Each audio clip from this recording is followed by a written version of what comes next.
আজকে আমি নুডলস রান্না করেছিলাম।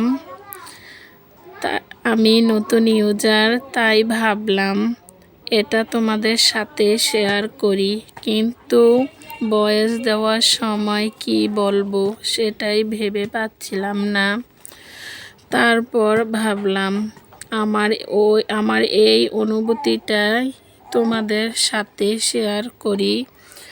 আমার নুডলসটা অনেক মজা হয়েছিল। নিজের প্রশংসাই নিজে করি।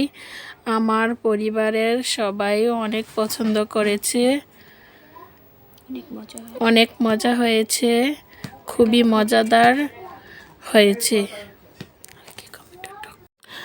আমি যেভাবে রান্না করলাম তোমরাও সেভাবে রান্না করো, কিন্তু আমারটা তো কোনো রেসিপি না, কিন্তু তাও একবার ট্রাই করে দেখো কীরকম হয়েছে।